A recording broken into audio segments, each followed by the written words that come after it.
ಈಗಾಗಲೇ ದೂರದರ್ಶನದ ಚಂದನ ವಾಹಿನಿಯಲ್ಲಿ ಪ್ರೌಢಶಾಲಾ ವಿದ್ಯಾರ್ಥಿಗಳಿಗೆ ಸೇತುಬಂಧ ಕಾರ್ಯಕ್ರಮ ಪ್ರಸಾರವಾಗಿ ವಿದ್ಯಾರ್ಥಿಗಳಿಗೆ ಅನುಕೂಲ ಕೂಡ ಆಗಿತ್ತು. ಇದರ ಮುಂದುವರೆದ ಭಾಗವಾಗಿ ದಿನಾಂಕ 17/8/2020 ದಿನಾಂಕ 11/9/2020 ದೂರದರ್ಶನದ ಚಂದನ ವಾಹಿನಿಯಲ್ಲಿ ಈ ಕ್ಲಾಸ್ ಕಲಿಕಾ ಕಾರ್ಯಕ್ರಮ ಪ್ರಸಾರವಾಗಲಿದೆ.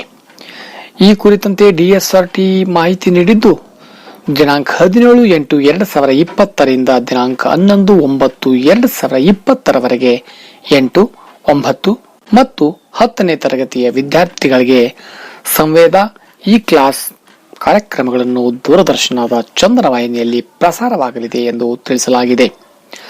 ಸಂವೇದ ಈ ಕ್ಲಾಸ್ ಕಲಿಕಾ ಕಾರ್ಯಕ್ರಮವನ್ನು ಕನ್ನಡ, ಇಂಗ್ಲಿಷ್ ಪ್ರಥಮ ಹಾಗೂ ದ್ವಿತೀಯ ಭಾಷೆ, ಗಣಿತ, ವಿಜ್ಞಾನ, ಸಮಾಜ ವಿಜ್ಞಾನ, ಪ್ರಥಮ ಭಾಷೆ ಸಂಸ್ಕೃತ, ತೃತೀಯ ಭಾಷೆ ಹಿಂದಿ ಮತ್ತು ಪ್ರಥಮ ಭಾಷೆ ಉರ್ದು ವಿಷಯಗಳಲ್ಲಿ ಸಿದ್ಧಪಡಿಸಿರುವ ಪಾಠಗಳನ್ನು ಪ್ರತಿದಿನ ಬೆಳಗ್ಗೆ 9:30ರಿಂದ 11 ಗಂಟೆಯವರೆಗೆ, 11:30ರಿಂದ 12 ಗಂಟೆಯವರೆಗೆ ಹಾಗೂ ಮಧ್ಯಾಹ್ನ 3ರಿಂದ 4:30 ಹಾಗೂ 5ರಿಂದ 5:30 ನಿಗದಿತ ವೇಳಾಪಟ್ಟಿಯಂತೆ ದೂರದರ್ಶನದ ಚಂದನ ವಾಹಿನಿಯಲ್ಲಿ ಪ್ರಸಾರವಾಗಲಿದೆ.